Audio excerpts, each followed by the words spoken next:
ಏನು ಮತ್ತೆ ನಿಮ್ಮಮ್ಮ ನಾನು ಕೆಲಸ ಬಿಡಬೇಕು ಅಂತ ಹೇಳಿ ಕಳ್ಸಿದಾರಾ ಹೇಗೆ?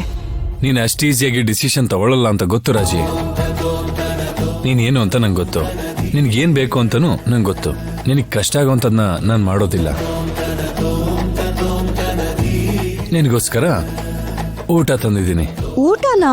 ಹೇ, ಟೆನ್ಷನ್ ಆಗ್ಬೇಡ. ಪಾಯ್ಸನ್ ಹಾಕೋದಕ್ಕೆ ಇವಾಗ ನಾನೇ ನಿನ್ PA ಅಲ್ಲ. ಆದ್ರೂ ನನ್ಗೆ ಇವಾಗ ಅಷ್ಟು ಟೈಮ್ ಕೂಡ ಇಲ್ಲ ಸರ್. ಇವಾಗ ಡಬ್ಬಿನ ಅಲ್ಲಿ ಇಟ್ಬಿಟ್ಟು ಹೋಗಿ ನಾನು ಆಮೇಲೆ ತಿಂತೀನಿ. ನೀನ್ ಈ ಟೈಮ್ ಅಲ್ಲ ನನಗೆ ಬೇಕಾಗಿಲ್ಲ. ನಿನ್ ಮೈಂಡ್ ಮತ್ತೆ ಹ್ಯಾಂಡ್ ಅಲ್ಲಿ ನೀನ್ ಕೆಲಸ ಮಾಡ್ತಾ ಇರೋ. ನೀನು ಬಾಯ್ ಓಪನ್ ಮಾಡಿದ್ರೆ ನಾನೇ ತಿನ್ನಿಸ್ತೀನಿ.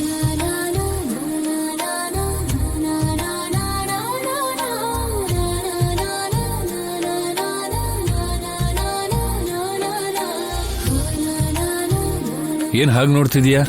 ಓ, ನೀನ್ ಆ ರೀತಿ ನೋಡಿದ್ರೆ ನಂಗೆ ದೃಷ್ಟಿಗಿಷ್ಟಿ ಆಗಲ್ವಾ?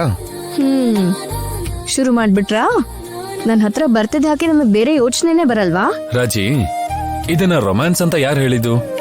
ಕೆಲ್ಸದಲ್ಲಿ ಮುಳುಗಿರೋ ನನ್ನ ಹೆಂಡತಿ ಊಟ ನಿದ್ರೆ ಮರ್ತೋಗ್ತಾ ಇದ್ರೆ ಗಂಡ ಆಗಿ ನನ್ನ ಕರ್ತವ್ಯನ ನಾನು ನೆನ್ಪಿಟ್ಕೋಬೇಕಲ್ವಾ? ಅದಕ್ಕೆ ಬಂದೆ.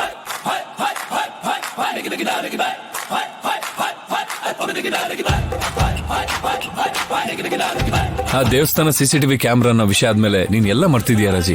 ಅದಕ್ಕೆ ಬಂದೆ ನಾನು. ನಿನ್ ಕೆಲ್ಸ ನೀನ್ ನೋಡ್ಕೋ, ನನ್ ಕೆಲ್ಸ ನಾನು ನೋಡ್ಕೋತೀನಿ.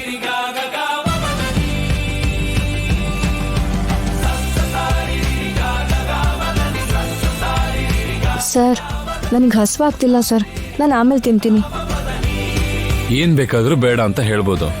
ಊಟ ತಿಂಡಿನ ಯಾವತ್ತೂ ಬೇಡ ಅನ್ಬಾರ್ದು, ಗೊತ್ತಾಯ್ತಾ? ಇವಾಗ ತಿನ್ನು.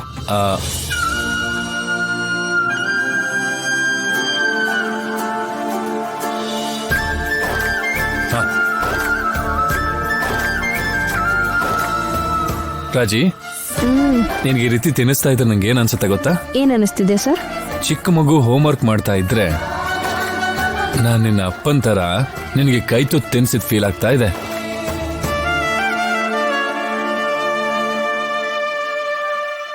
ಹೆಣ್ಣು ಹುಡುಗಿ ಮದ್ವೆ ಆಗಿ ಅತ್ತೆ ಮನೆಗೆ ಬಂದ್ಮೇಲೆ ಅಪ್ಪ ಅಮ್ಮನ ಸ್ಥಾನನ ಅತ್ತೆ ಮಾವ ತಗೊಳ್ಬೇಕು ಅಂತಾರೆ. ಆದ್ರೆ ನನಗೆ ನನ್ನ ಗಂಡನೇ ಎಲ್ಲ ಆಗಿದ್ದಾರೆ. ನನ್ನ ತಂದೆ ತಾಯಿ ಗುರು ದೈವ ನನಗೆಲ್ಲ ನೀವೇ ಸರ್.